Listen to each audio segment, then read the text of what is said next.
नमोस्तु नमोस्तु नमोस्तु। नमो हरिहंताणं, नमो सिद्धाणं, नमो आयर्याणं, नमो वज्रायाणं, नमो वे सहसाहुणम्। ओंकारं बिन्दुसंयुक्तं नित्यं ध्यायन्ति योगिनः, कामदं मोक्षदं चैव ओंकाराय नमो नमः। अविरलशब्दघनो विप्रक्षालित सकलभूतलमलकलङ्कार मुनिभिरुपासितीर्थाः सरस्वती हरतुनोदृतान् अज्ञानतिमिरान्धानां ज्ञानाञ्जनशलाकया चक्षुरुन्मिलितं येन तस्मै श्रीगुरुवे नमः।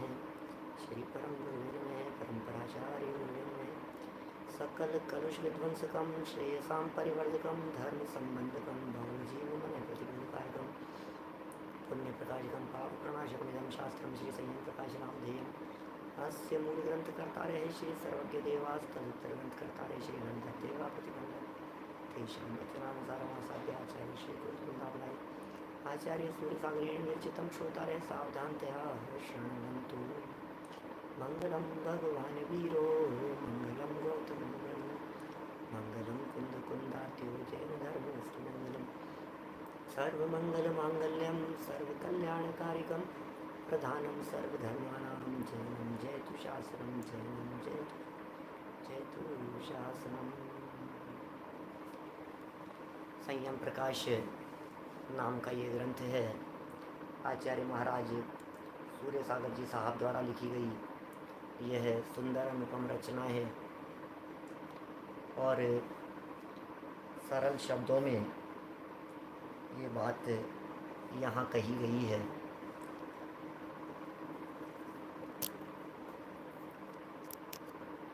बहुत सरल शब्दों में जीवन जीने की कुछ कला सिखा रहे थे। इस संदर्भ में हम दिग्व्रत देशव्रत की चर्चा अपेक्षित विस्तार से कर लेने के उपरांत हम पहुंच गए अनर्थदंड की ओर। अनर्थदंड ये भी एक पाप है, लेकिन ये अनर्थदंड एक ऐसा पाप है जो पाप हमें पाप जैसा नहीं लगता। अनर्थदंड वो पाप है जो पाप निरंतर होता रहता है। हमारी भूल है एक बहुत बड़ी। हम समझ नहीं पाते हैं कि हम कहाँ गलती कर रहे हैं। बातें छोटी छोटी सी होती है, लेकिन वो हमें कष्ट देने वाली होती है, भविष्य अंधकार में बना देने वाली होती है। 5 प्रकार के अनर्थदंड कौन कौन से हैं और उनका स्वरूप किस तरह का बनता है, ये चर्चा पिछले 1-2 दिन से चल रही थी। आज हम उसी चर्चा को कुछ और आगे आपके बीच में बढ़ा रहे हैं और प्रसंग है आज अनर्थदंड के 5 अतिचारों का। आखिर ऐसे कौन से अतिचार हैं जो अनर्थदंड पाप के अतिचार होंगे। पेज नंबर निकालिए आप अनर्थदंड के अतिचारों में, जहां अपनी चर्चा चल रही थी 559 नंबर पेज देखिए। अनर्थदंड व्रत के 5 अतिचार। मैं पिछले प्रकरण को बिल्कुल भी रिपीट न करते हुए, पिछले प्रकरण की बिल्कुल भी चर्चा न करते हुए सीधे इसके अतिचारों की तरफ बढ़ रहा हूँ। अतिचार का मतलब ही यही होता है कि दोष। अतिचार माने व्रत भंग, अतिचार माने न करने योग्य कार्य, उन्हें अतिचार कहते हैं। अतिचार हैं ये तो। ऐसा सुनकर कोई व्यक्ति उन कार्यों को करने योग्य मान लेवे तो बहुत बड़े भ्रम में हैं। कोई व्यक्ति यदि ऐसा सोच लेवे, अरे ये तो अतिचार ही तो है, अतिचार ही तो है, इनमें क्या हो गया, अतिचार तो चलते हैं, अतिचार तो लग सकते हैं, अरे ज्ञानियों के अतिचार लग जाते हैं, पंचम गुणस्थानवर्तियों के अतिचार लग जाते हैं, तो फिर हमारे क्यों नहीं लग सकते हैं।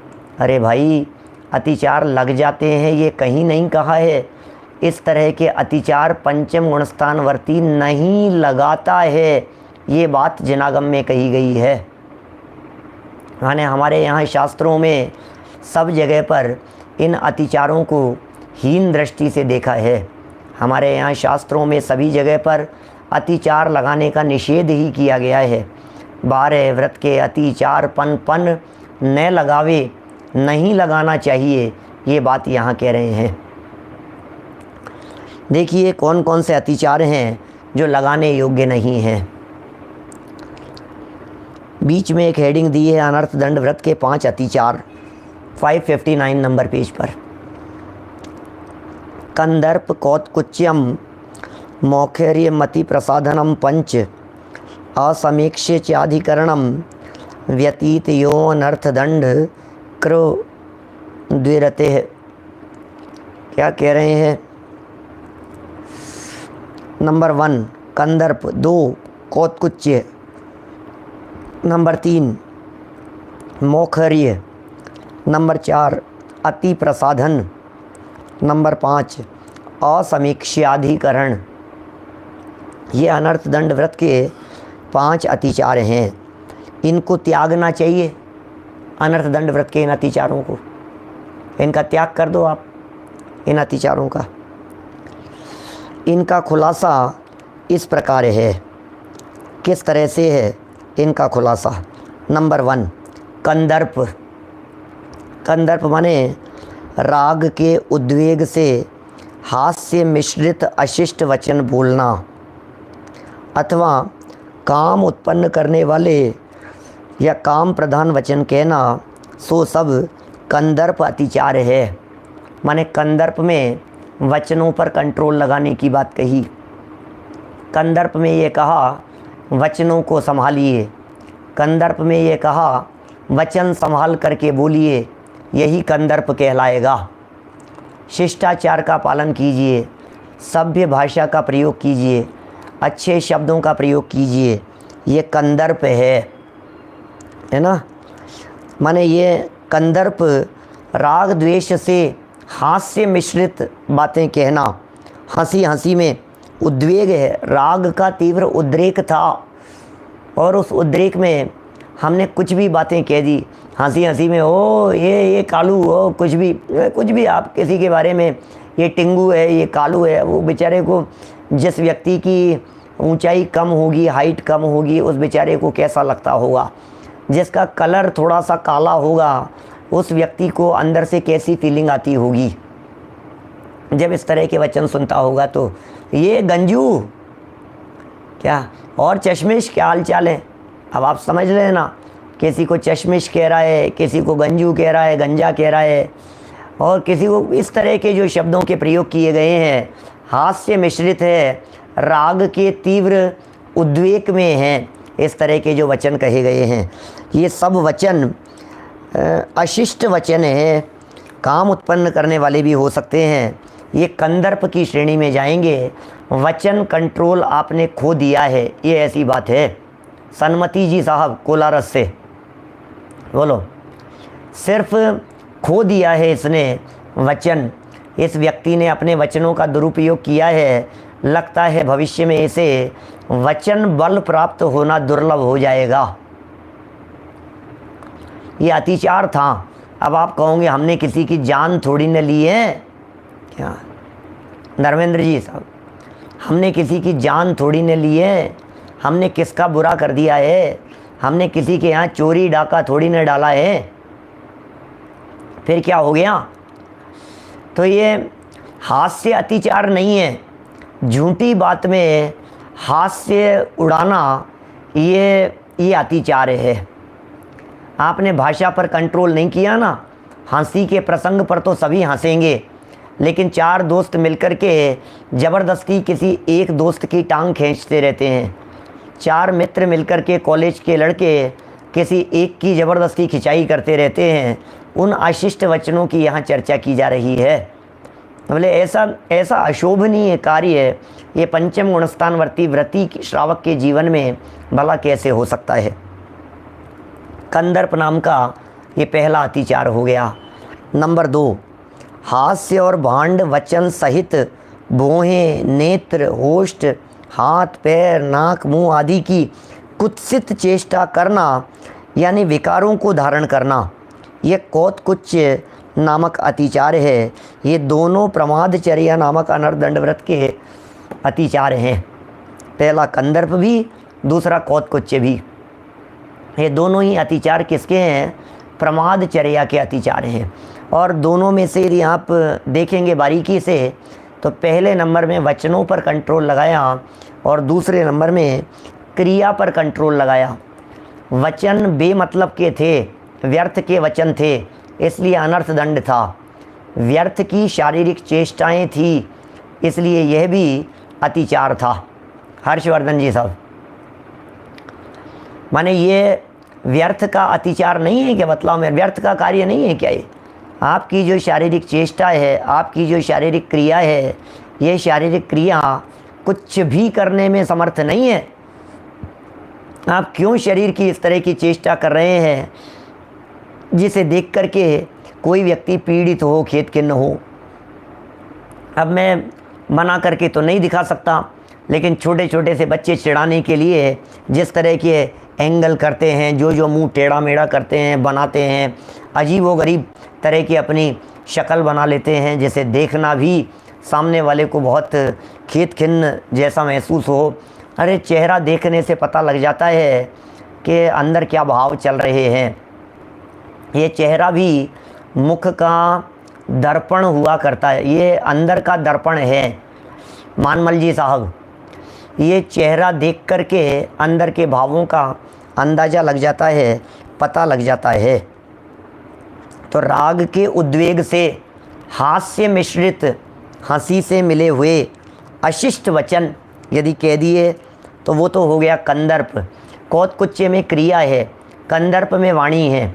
वाणी पे कंट्रोल की चर्चा कंदर्प ने की और कौतकुच्चे में क्रिया की चर्चा, कुत्सित क्रियाएं, खोटी क्रियाएं, राग बढ़ाने वाली, काम बढ़ाने वाली ऐसी क्रियाएं, ऐसी चेष्टाएं, ऐसी देह की इस तरह की चेष्टाएं जिसे हम इशारे भी कह सकते हैं।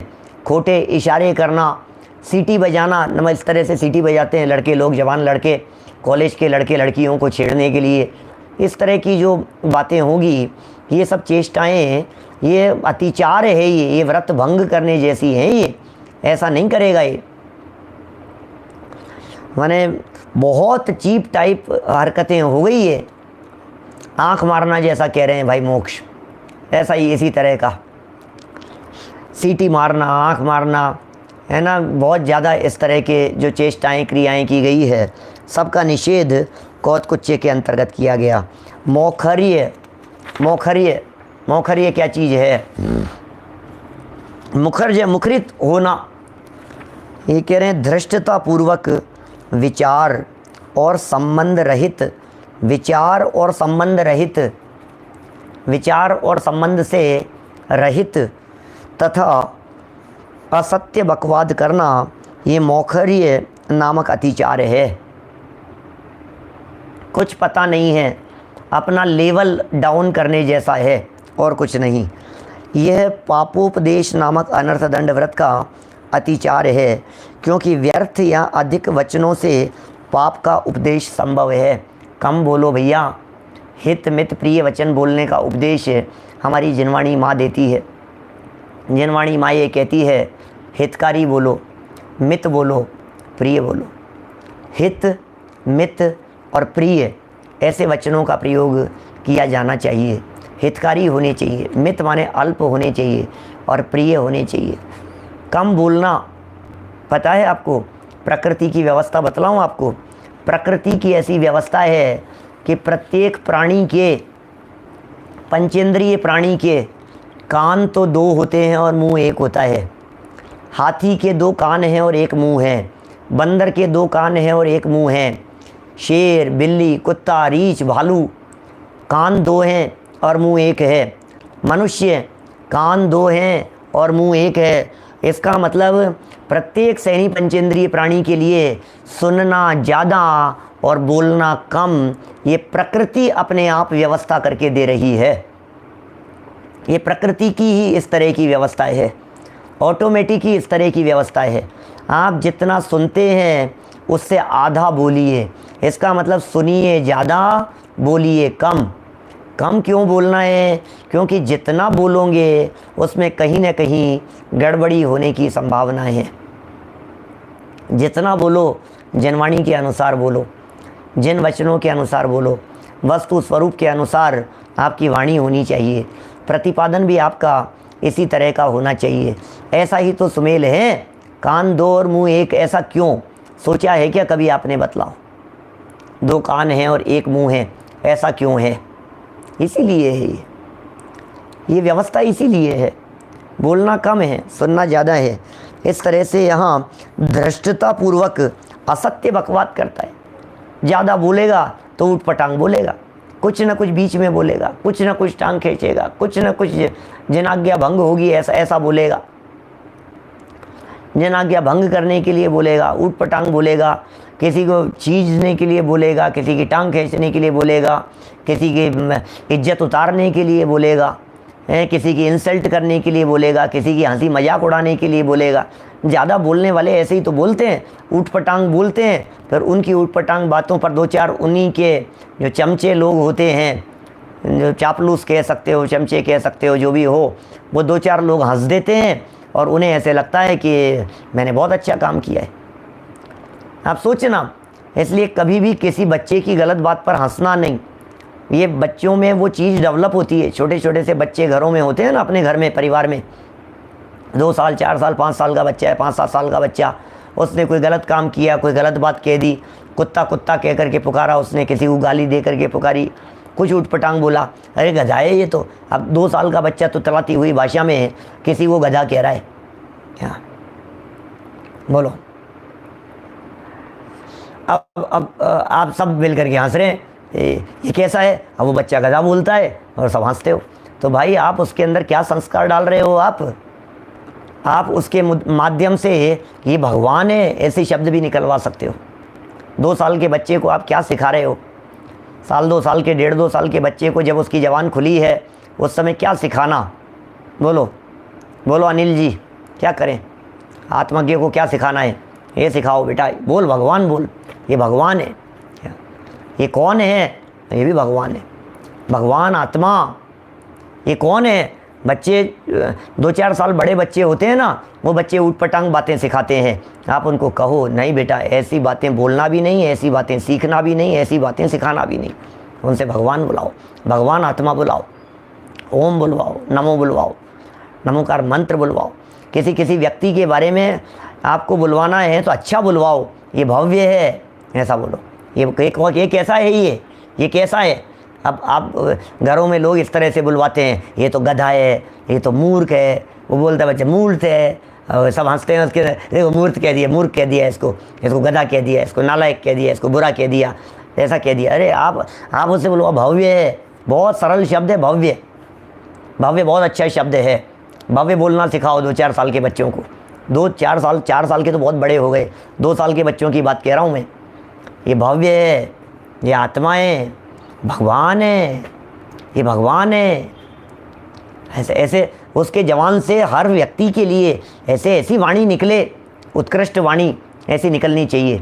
घर घर में बच्चे दिखाई देते हैं, छोटे छोटे से बच्चे, ऐसे ही तो संस्कार कहते हैं। और संस्कार क्या होता है? मौखरी कैसे हो गया वो इतना मुंह फट कैसे हो गया? वो संभाल ऐसे ऊटपटांग वचन क्यों बोलने लगा? हमने ध्यान नहीं दिया। कोई बात नहीं, आज तक नहीं दिया। अब हमारे बच्चे बड़े हो गए, आपके बच्चे बड़े हो गए, कोई बात नहीं। राजकुमार जी अजमेरा साहब, अपने बच्चे बड़े हो गए तो कोई बात नहीं।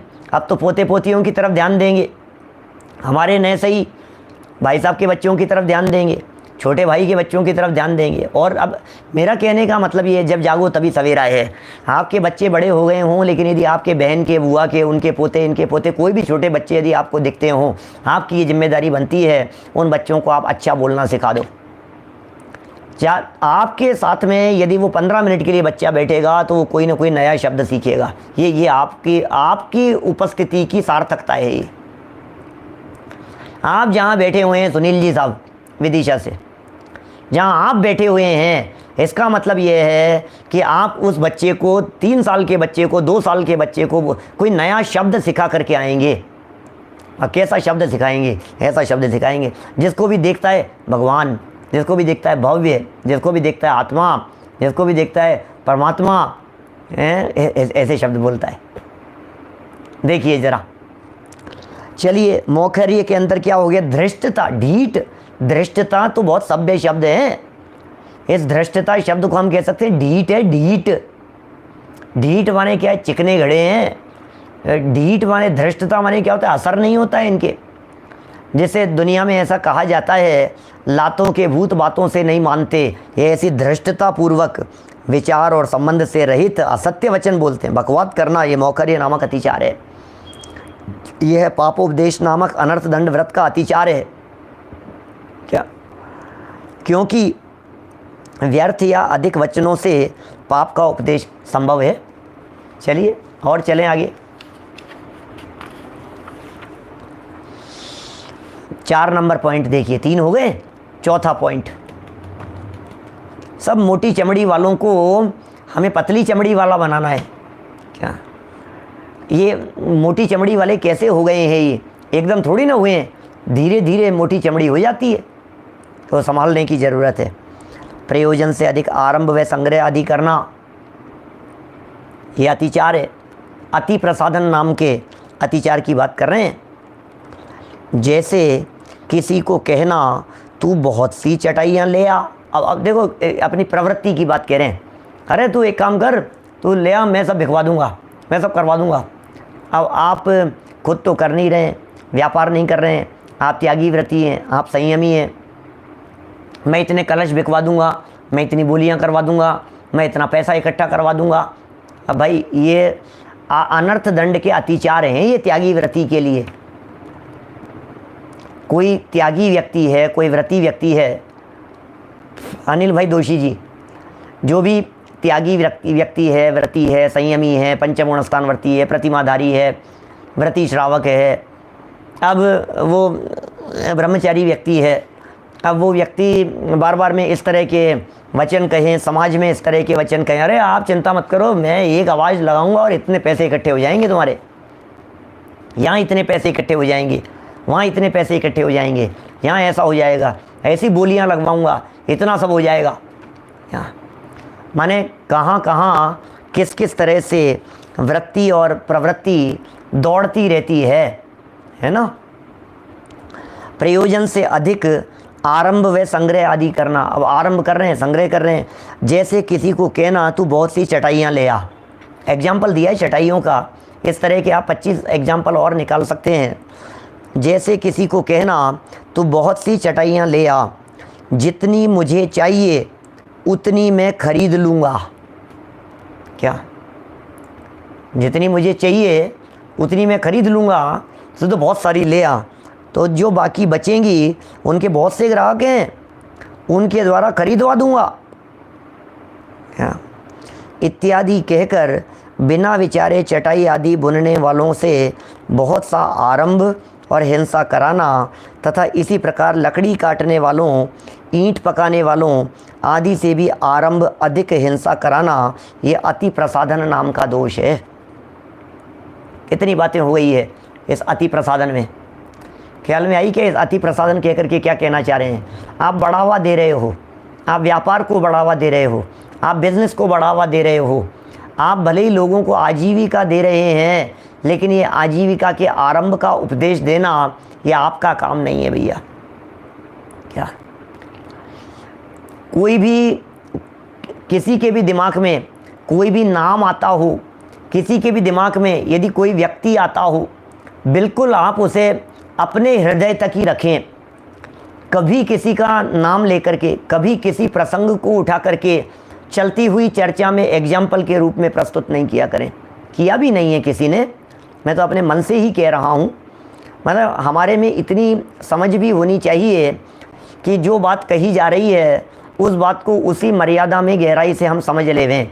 संजय जी साहब विदिशा वाले, जो बात जितनी मर्यादा में कही गई है, यहाँ ये कह दिया गया है कि चटाई बनाने का उपदेश नहीं देना, चटाइयाँ बनवाना नहीं, चटाइयाँ बेचना नहीं, बेचने का आरंभ करवाना नहीं।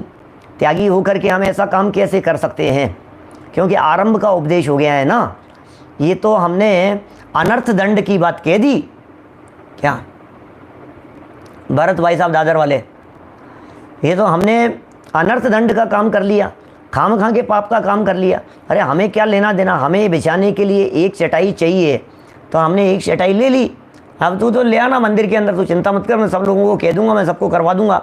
और लोग भी ऐसे लोगों को तलाशते हैं, पंडित जी को तलाशते हैं, त्यागी जी को तलाशते हैं, व्रती संयमी ब्रह्मचारी जी को तलाशते हैं।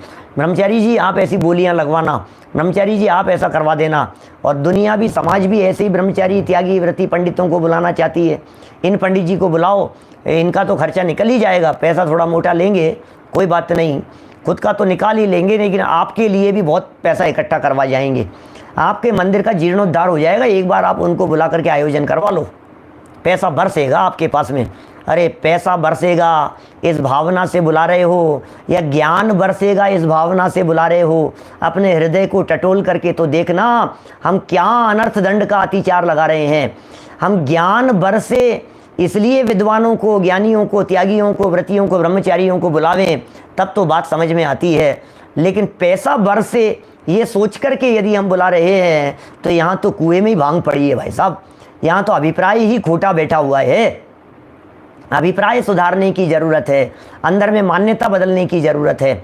अंदर की मान्यता बदलती नहीं है, अभिप्राय खोटा होता है, पैसा इकट्ठा करने की भावना होती है। हमें भाई पैसा इकट्ठा नहीं करना, हम यहाँ भीड़ इसलिए इकट्ठी नहीं कर रहे हैं कि जितनी भीड़ लगेगी उतनी बोलियाँ लगाएंगे, उतना पैसा इकट्ठा कर लेंगे, ऐसा आयोजन कर लेंगे, वैसा हो जाएगा। भैया जिसको देना हो जो देगा, जिसको लेना है वो लेगा, जिसको जो करना है वो करेगा। हम इन बातों का आरंभ नहीं करते, हम तो अपने परिणामों को संभालने की चेष्टा करते हैं। हमें सिर्फ अपने परिणामों को संभालना है, हमें कुछ लेना देना नहीं है किसी और से। दुनिया क्या कर रही है, समाज क्या कर रही है, किसने किसके साथ में क्या कर दिया, किसने किसका क्या कर दिया, क्या बोलो। पंडित जी साहब को अत्याचार लगेगा तो पंडित जी भुगतेंगे उसको, और बुलाने वालों ने जिस अभिप्राय से बुलाया है उस अभिप्राय का फल भी उनको लगेगा। क्या देखिए क्या कह रहे हैं। अभी इन्होंने बात अकेली चटाई की नहीं की, चटाई के साथ साथ में इन्होंने और भी बातें जोड़ दी। कलश बिकवाने की बात समझ लेना, प्रतीक बिक जाएंगे। पहले बहुत चले थे, हमारे दादा वगैरह ने, युगल जी बाबूजी ने, डॉक्टर हुकमचंद जी वारिल साहब ने, इन लोगों ने बहुत उन चीज़ों पर इतना कंट्रोल लगाया, अभी तो कहीं नहीं दिखते हैं समाज में। लेकिन ऐसा एक बुराई बीच में व्याप्त हो गई थी, इसलिए अब जब चूँकि वो ख़त्म होती सी दिख रही है मेरे को, कहीं नहीं चल रही है, इसलिए मुझे कहने में कोई संकोच नहीं होता। माने बीच में विधानों में, सिद्ध चक्र विधान में, इंद्रध्वज विधान में, ऐसे विधानों में आयोजन के समय में प्रतीक चढ़ाने की बड़ी एक ऐसी परंपरा चल गई थी। प्रतीक चढ़ाओ, प्रतीक चढ़ाओ, प्रतीक चढ़ाओ, मंत्र बोलेंगे, हर मंत्र पे इंद्रध्वज विधान में इतने मंत्र बोले जाएंगे। इससे ये विधान हो रहा है, हर व्यक्ति प्रतीक चढ़ाएगा, प्रतीक चढ़ाएगा, प्रतीक चढ़ाएगा। 500-500 रुपये में एक एक प्रतीक, 500-500 रुपये में एक एक प्रतीक। और फिर जो व्यक्ति प्रतीक चढ़ाएगा उसको वो चढ़ाने के बाद में वो प्रतीक उसी को दे देंगे, फिर वो उसको भेंट स्वरूप दे देंगे। आपको मालूम है मंत्रोच्चार पूर्वक चढ़ाई गई सामग्री को निर्माल्य कहते हैं। क्या माने वो निर्माल्य हो गया है। वो प्रतीक मतलब नहीं जानते, आप नहीं जानते। देखो मैं बताता हूँ सुदीप जी साहब, प्रतीक माने किसी तरह का कोई सैंपल चिन्ह, डिजाइन, किसी तरह का कोई आकृति, ओम है, ह्रीम है, ऐसा कोई स्पेशल डिजाइन, अलग अलग तरह की ये मेटल के बन करके आते हैं। 10, 20, 50 रुपये के बन करके आएंगे, 50 रुपये का, 60 रुपये का, 70 रुपये का बन करके आएगा। 150, 200 रुपये उनकी राशि रखेंगे हैं, और उनको आकर के मंडल पर आकर के अर्घ बोलेंगे तो उनको चढ़ाना, उनको फिर आपको भेंट स्वरूप घर पर दे देंगे। जो गिफ्ट लाए गए हैं उनकी बात नहीं है, जो आपने स्मृति चिन्ह बनाए हैं उनकी बात नहीं है भाई साहब। लेकिन आपने जो मंडल के ऊपर जो चढ़ाने, मंडल पर सामग्री नहीं चढ़ती थी ना, तो मंडल पर सामग्री तो चढ़ाते नहीं है, और सामग्री की जगह पर ये सब चढ़ाते हैं। मंगल कलश चढ़ाने का भी निषेध नहीं है, मंगल कलश तो 5 होंगे भाई, 4 तरफ 4 दिशाओं के कलश होंगे, एक मुख्य मंगल कलश होगा, ये तो 5 कलश होंगे मांडने के ऊपर। लेकिन 500 अर्घ यदि चढ़ने हैं 8 दिन के विधान में, 800 1000 अर्घ यदि 8 दिन के विधान में चढ़ने हैं, तो 8 दिन तक रोजाना हाथ में वो चिन्ह ले करके लाइन लगी रहती थी। ऐसा होता था किसी ज़माने में। माने ये सन 92, 93, 95 के आसपास तो ये परंपरा बहुत तेज़ी से दौड़ी थी। ये परंपरा 95, 96, 97, 98 खूब चलती थी ये। अभी पिछले 2-4 साल से मैंने देखी नहीं है समाज में कहीं, इसलिए थोड़ा सा एक सुखद लक्षण जैसा दिखाई देता है। और वो भेंट स्वरूप दे देते थे और वो निर्माल्य होता था, घर में चला जाता था, घर में रख लेते थे उसे ले जा करके। और एक काम करना, और फिर लोग इस मान्यता से उन चीज़ों को अपने घर में ले जा करके रखते थे किसी ऐसी जगह पर विराजमान। 2005 तक चलती थी क्या है? हो सकता है, अब जो भी है।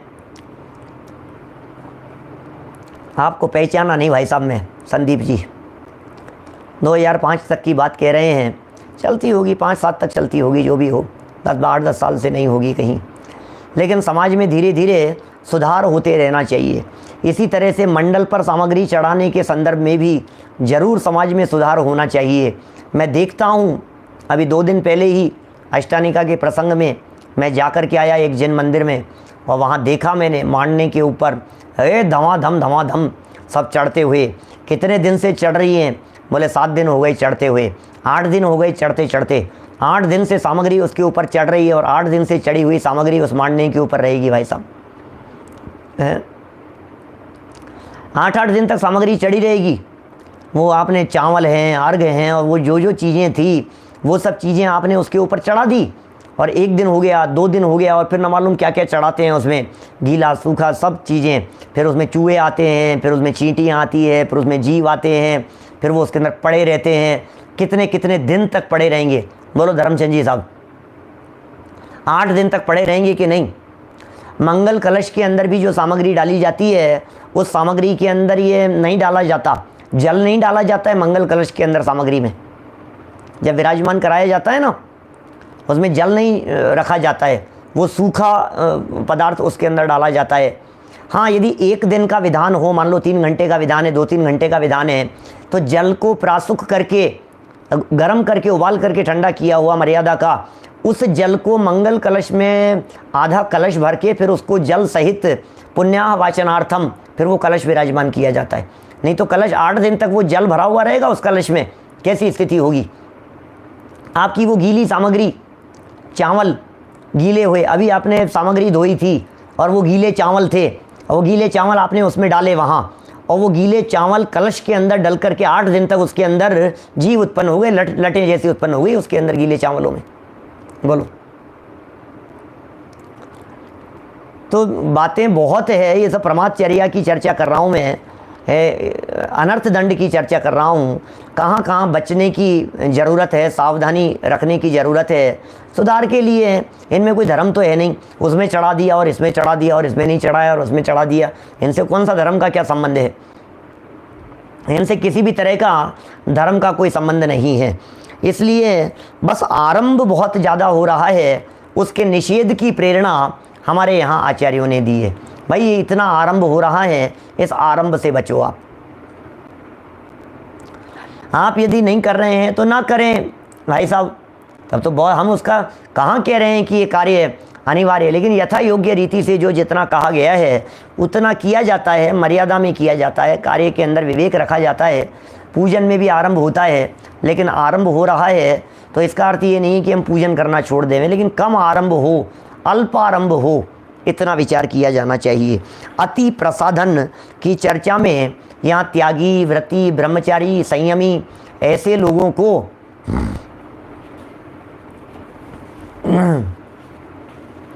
लो साहब क्या खबर देते हैं बतलाओ।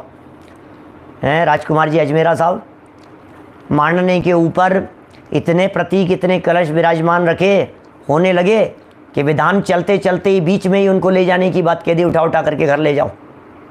वे सब कैसे निर्माल्य के दोष लगेंगे इसमें। चलिए एक कदम और आगे बढ़ते हैं।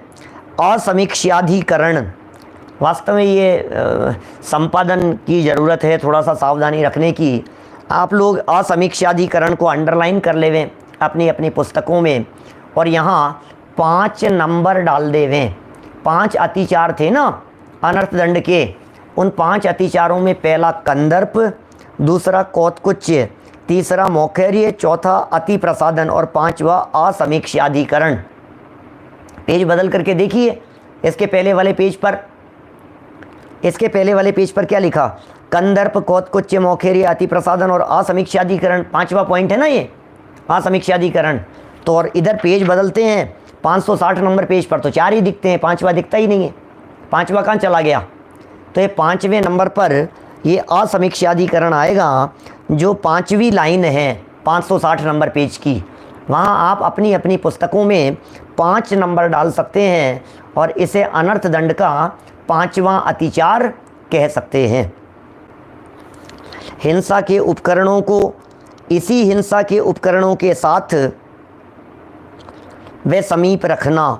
देखो क्या कह रहे हैं ये हिंसा, ये असमीक्षाधिकरण, ये कुछ अलग तरह की व्याख्या है सूर्य सागर जी महाराज साहब द्वारा की गई। ज़्यादा वर्णन इस तरह का मिलता नहीं है अपने को। असमीक्षाधिकरण तत्वार्थ सूत्र में दिए ना ये अतिचार, तत्वार्थ सूत्र के अतिचार खोल करके भी देखना चाहिए हमारे को कि वहाँ आचार्य महाराज 7वें अध्याय में इस अतिचार के संदर्भ में क्या लिख रहे हैं। ये अतिचार है अनर्थ दंड व्रत का अतिचार। असमीक्षाधिकरण वहाँ तो लिखा है बिना प्रयोजन के मन वचन काय की अधिक प्रवृत्ति करना, ये असमीक्षाधिकरण लिखा है अनर्थ दंड व्रत के अतिचार में। कंदर्प, कौतकुच्च, मौखेर्य, अति प्रसाधन, इसको तो उपभोग परिभोगानर्थक्य ऐसा कह करके पुकारा है उमा स्वामी आचार्य ने। उपभोग परिभोग ये तो अति प्रसाधन हो गया। और असमीक्षाधिकरण की व्याख्या करते हुए वहाँ मन वचन काय की चेष्टा को ज़्यादा नहीं भ्रमाना। बातें तो कुल मिलाकर के वो एक जैसी ही है। देखिए फिर आगे, हिंसा के उपकरणों को इसी हिंसा के उपकरण के साथ वे समीप रखना। जैसे अब जैसे क्या कि किस तरह की बातें हैं, देख सोच भी नहीं सकते अपन इस तरह की बातें। तो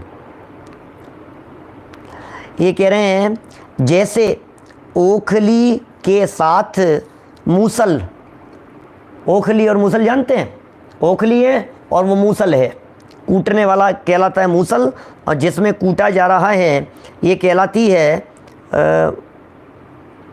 ओखली। इन दोनों को साथ में रखा है। अब साहब साथ में रखने में क्या हो गया? बोले साथ में रखा है तो कोई भी व्यक्ति कभी भी इसका उपयोग में ले सकता है, कूटने के काम में ले सकता है। और कैसी बात कर रहे हो आप, ऐसा ही तो साथ में ही रहता है, ओखली के अंदर ही मूसल रखा रहता है, अलग रखेंगे तो फिर उसको कहाँ खोजते फिरेंगे? वो चीज़ तो उसी के साथ में होनी चाहिए ना। जैसे लाइटर गैस के ऊपर ही रखा रहता है,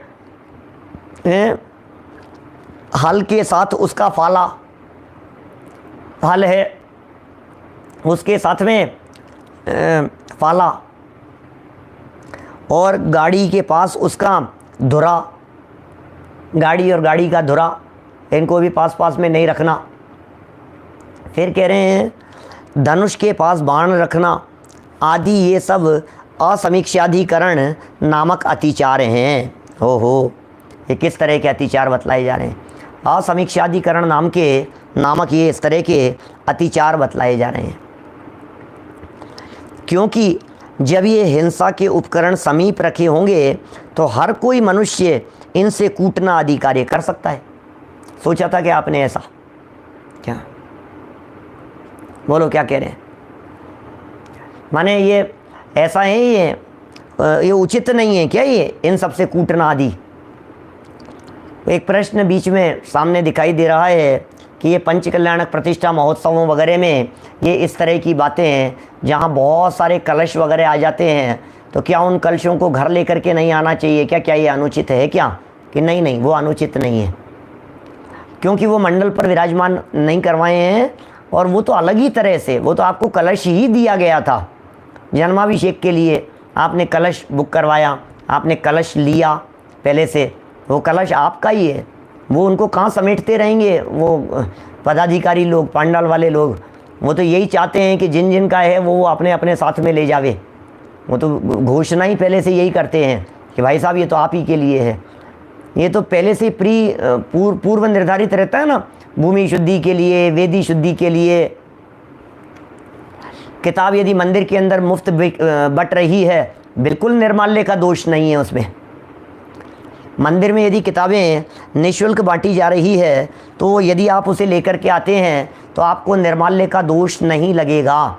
इसलिए नहीं लगेगा क्योंकि वो मंदिर की संपत्ति नहीं है, बांटने वाला अपनी भावना से बांट रहा है। आपको उसे लेने में, उसे घर में रखने में किसी भी तरह का दोष नहीं है। संजीव जी साहब, निर्माल्य का दोष तो तब लगेगा जब संपत्ति थी मंदिर की और उपयोग में लिया अपने जीवन में। निर्माल्य पर भी अपन ने पहले प्रवचन किए हैं, इसी ग्रंथ को आधार बना करके निर्माल्य पर काफ़ी चर्चाएं की गई है। तो हम निर्माल्य की चर्चा को वहाँ से पढ़ें सुने, और इस वर्तमान में जो अभी जो चर्चा चल रही है, इस चर्चा से उस चर्चा को थोड़ा बहुत लिंक करके देख लें, उसे भी अपन देख सकते हैं। तो जहाँ दोष लग रहा हो ये काम अपने को नहीं करना है। ग्रंथ यदि हम, अब कोई व्यक्ति ये सोच रहा है कि साहब ये ग्रंथ तो फ्री बांटे जाए, अब कई समस्याएं आ जाएगी उसमें। यदि आपने जिन मंदिर में ऐसा काम कर लिया कि फ्री बट रहे थे साहब हम तो नहीं लेंगे, तो वो व्यक्ति पैसे थोड़ी ना लेगा अब आपसे। अब बताओ मेरे को, अब क्या करोगे? आप ही ग्रंथ से वंचित रह जाओगे भाई साहब। अनेक ग्रंथ इस तरह के भी होते हैं जिन ग्रंथों को छपवाने वाले उन ग्रंथों की राशि ही स्वाध्याय रखते हैं, यही उसकी कीमत है। निर्माल्य तो तब हो सकता है जब, अभी मैं तो वैसे वो भी निर्माल्य नहीं है, किसी भी रूप में निर्माल्य नहीं है वो चीज़। ग्रंथ बट रहे थे, आपको बांटा गया, आपको दिया गया, प्रभावना किसी व्यक्ति ने दरवाजे पर खड़े होकर के बांटी है, आपको दी है और आप उसे लेकर के आए हो, वो किसी भी कीमत पर निर्माल्य नहीं है। फिर भी एक उसमें छिपा हुआ एक बिंदु कहने का प्रयत्न करता हूँ, थोड़ा गौर फरमाइएगा। किसी व्यक्ति ने ग्रंथ छपवाए और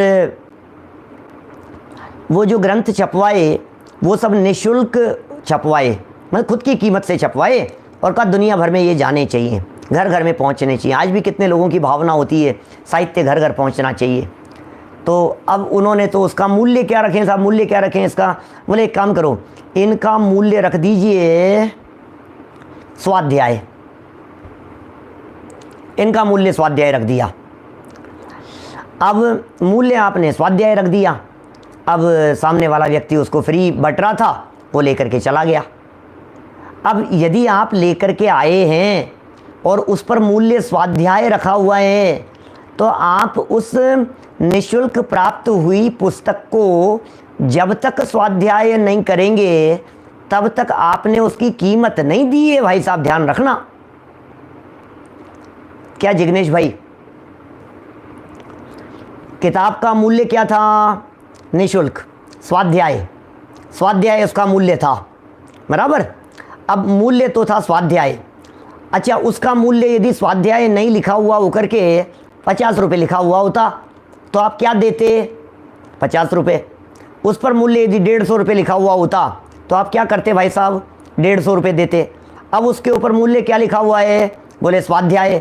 अब आपने उसे ला करके उसे तिजोरी की, अलमारी की, अपने केस की, उसकी शोभा बढ़ाने के लिए बस रख दिया, और वो ज़िंदगी भटकी रहेगी। बोले तुम बिना कीमत के लेकर के आए हो बेटा, किसी और के पास में जाता तो वो पढ़ता कम से कम। हाँ, बराबर यदि आप उपयोग में ले रहे हैं तो बहुत अच्छी बात है। आज कितने लोग संयम प्रकाश ग्रंथ पढ़ रहे हैं। हमारे पास से बहुत अल्प समय में 3000 ग्रंथ छप करके घर घर निकल गए, संयम प्रकाश ग्रंथ।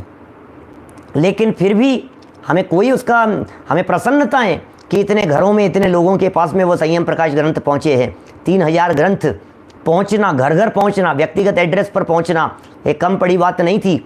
लेकिन यदि कोई व्यक्ति उस ग्रंथ को घर में लेकर के, निःशुल्क मंगवाया उसने और घर में लेकर के पढ़ा है, और यदि वो उसको पढ़ता नहीं है, यदि उसका उपयोग नहीं लेता है, यदि वो उसे खोल करके नहीं बैठता है, तो आज भी हमारे पास में कई लोग संयम प्रकाश ग्रंथ मांगने वाले मैसेज करते हैं कभी कभी। फिर खेद होता है कि यार 2 व्यक्तियों के लिए 1000 ग्रंथ तो छपवाए नहीं जा सकते हैं, क्या करें। अब इनके पास में वो व्यक्ति मांग रहा है, हम उनसे कहते हैं भैया आप क्या करें, उपलब्ध नहीं है, यही हो सकता है। तो सोचना, व्यक्ति ने, जिसने प्रभावना की दृष्टि से बांटे थे, जिसने भिजवाए थे, उसकी भावना क्या थी कि ये स्वाध्याय होगा, तो स्वाध्याय होना चाहिए। उसका स्वाध्याय हुआ, उसका उपयोग हुआ, उसे आपने खोल करके बैठा, बस आपने उस ग्रंथ की कीमत पहुंचा दी, यही काम हो गया है।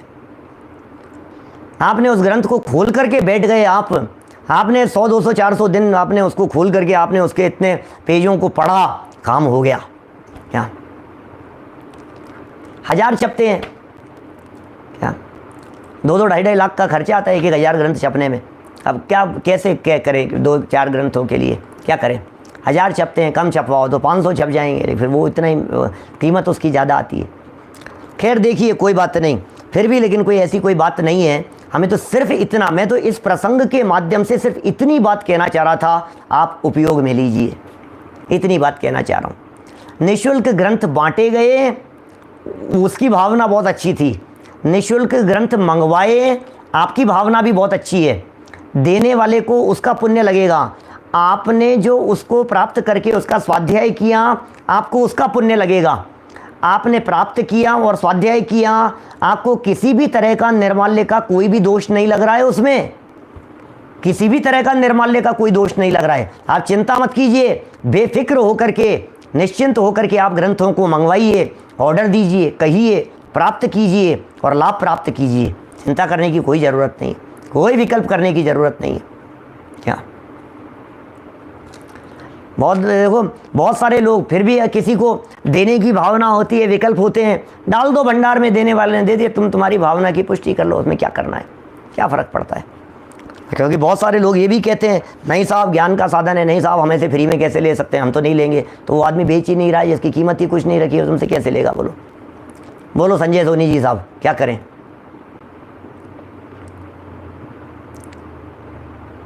देखो चलें, आज समीक्षाधिकरण की चर्चा चल रही थी अपनी, तो यहाँ ओखली के साथ मूसल हल के साथ हैं, उसका फाला गाड़ी के साथ धुरा आदि आदि आदि, ये सब असमीक्षाधिकरण अतिचार्य हैं। साथ में मत रखो। क्यों नहीं रखें भाई साहब, उसमें दोष क्या है ये बतलाओ। तो ये कह रहे हैं देखो, क्योंकि जब ये हिंसा के उपकरण समीप रखे होंगे तो हर कोई मनुष्य इनसे कूटना आदि कार्य कर सकता है। हर कोई मनुष्य इनसे इस तरह के कार्य कर सकता है। यदि अलग अलग रखे हों तो सहज ही दूसरों को निषेध हो सकता है, अलग अलग रखे हों तो। इस प्रकार ये असमीक्षाधिकरण नाम का 5वां अतिचार है। 5 अतिचार हो गए, अतिचार हैं भैया, अतिचार नहीं लगने चाहिए। अतिचार माने दोष। और देखिए विशेष लिख रहे हैं यहाँ पर, कुछ और विशेष बात कह रहे हैं। देखिए, अति प्रसाधन नामक अतिचार को सेव्यार्थाधिका या भोगोपभोग अनर्थक्य भी कहते हैं। अति प्रसाद को उमा स्वामी आचार्य ने भोगा भोग अनर्थक यानी ऐसे शब्द का प्रयोग किया है। अब इसमें कह रहे हैं जैसे तेल, खल्ली, मुल्तानी मिट्टी, आंवला आदि स्नान करने के साधन साथ में लेकर तालाब पर जाएं। अब ये कौन से ज़माने की बात कर रहे हैं? अभी उस ज़माने में होता था, उसी ज़माने में ये उदाहरण प्रासंगिक भी हुआ करता था। अब तो ये अप्रासंगिक जैसा दिखता है। आप ये खली ले गए, मुल्तानी मिट्टी ले गए, कोई तेल साबुन वगैरह इस तरह की चीज़ें लेकर के चले गए नदी किनारे नहाने के लिए।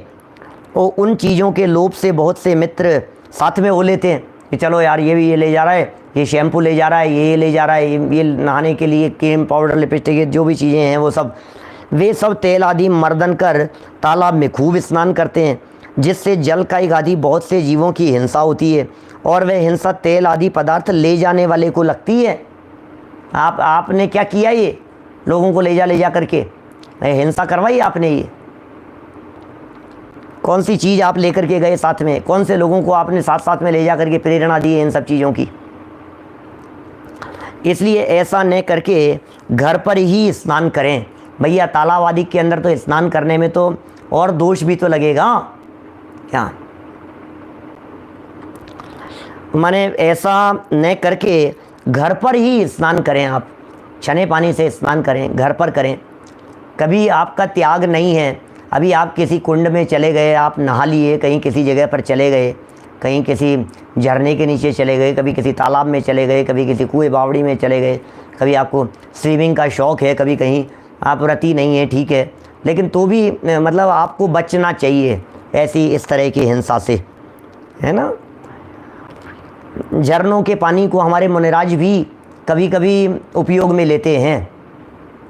बहते पानी को, झरनों का पानी बहता है, कभी उनके कमंडल के अंदर जल ख़त्म हो गया, शौच आदि की परिस्थिति विशेष प्रकार से बन गई तो वो ले लेते हैं उपयोग, कोई बात नहीं। तो आप व्रती नहीं हैं, बचें तो अच्छी बात है, मैं नहीं कहता हूँ आप आज उनको त्याग करके बैठ जाएं, आप छोड़ देवें, है ना। ये पूछ रहे हैं तो क्या स्विमिंग आदि नहीं करना चाहिए? हमने कब कहा नहीं करना चाहिए? हम तो नहीं करते हैं, हमें तो स्विमिंग आती ही नहीं है, इसलिए हम तो स्विमिंग करते ही नहीं हैं। लेकिन स्विमिंग करना चाहिए कि नहीं करना चाहिए, अब ये बच्चों के शौक़ की बात है, मौसम की बात है, स्थिति परिस्थिति की बात है, जो जहाँ जब जैसा होता हो। लेकिन ऐसा नहीं कि ये बहुत आपका वो एक क्या कहेंगे उसे, व्यसन जैसा हो जाए, हॉबी जैसा हो जाए। हर संडे टू संडे यही आपका काम हो गया कि कहीं चलो, आज वहाँ और आज वहाँ, ऐसा है। झरने का पानी तो अनछना होता है, लेकिन परिस्थितिवश वो मुनिराज उसका उपयोग लेते हैं, ऐसा है। शौच की बाधा हुई, अब दस्त लग गए, कमंडल के अंदर पानी तो श्रावक के यहाँ से जितना मर्यादित भर करके लेकर के आए थे उतना ही होगा। अब क्या स्थिति बनेगी फिर उस स्थिति में यदि जल नहीं है तो वहाँ जंगल की मिट्टी वगैरह को भी उपयोग में ले सकते हैं, बहते झरनों के पानी को भी कहीं थोड़ा बहुत कदाचित वो उस तरह से उपयोग में लेने तक की चर्चा आई है। इस तरह की बातें देखिए, कदाचित घर पर स्नान नहीं कर सकें तो शरीर में तेल आदि सब कार्यों से घर पर ही निपटकर तालाब आदि के किनारे भी छने हुए जल से स्नान करना चाहिए। प्रेरणा तो हम छने हुए जल की ही देंगे, बाद में प्रायश्चित तो हो जाएगा, है ना, ठीक बात है। इस प्रकार जिन कामों से हिंसादि पापों का संबंध संभव हो, जिन कार्यों से, सबको छोड़ना ही चाहिए, अन्यथा प्रमादचर्या त्याग में अतिचार लगता है। अब ये प्रमादचर्या का त्याग आपने किया, पंचम गुणस्थान वर्ती होकर के, 2 कषाय चौकड़ी का आपके जीवन में अभाव था और बाहर में ये सब आपने व्रत नियम प्रतिमाएं ले रखी थी, ये प्रमादचर्या नाम का जो अतिचार था वो यहाँ लगेगा आपको। अति क्या नाम है इसका, अनर्थ दंड नाम का ये पाप है। कहेंगे तो पाप ही इसको अपन, ये कोई पुण्य का काम नहीं है, कोई धर्म तो है ही नहीं, पुण्य भी नहीं है, तो पाप ही कुल मिला करके। सवाल तो बस पाप में ही कम ज़्यादापन का चल रहा है। इसे अच्छा तो बिल्कुल नहीं कहा जा सकता है, करने योग्य भी नहीं कहा जा सकता है। बस फर्क और अंतर सिर्फ इतना सा चल रहा है कि पाप की अधिकता और पाप की मंदता, पाप की तीव्रता और पाप की मंदता, इतना ही फर्क है। आपके परिणामों में यदि उज्ज्वलता होगी, परिणाम यदि संभले हुए सुधरे हुए होंगे तो फिर उसमें कम दोष लगेगा। तो इस प्रकार 3 गुण व्रतों का वर्णन समाप्त हुआ और एक सुंदर प्रकरण सामायिक को लेकर के शुरू हो रहा है, समता भाव को लेकर के शुरू हो रहा है। इसकी चर्चा यथा समय अपन कल करेंगे। अभी की बात को हम यहीं विराम देते हैं। जनवाणी स्तुति। जावाणी के ज्ञान ते सूझे लोकालोक, सोवाणी मस्तक नमू सदा देत हूँ ढोक, सदा देत हूँ ढोक। नमो हरिहंता।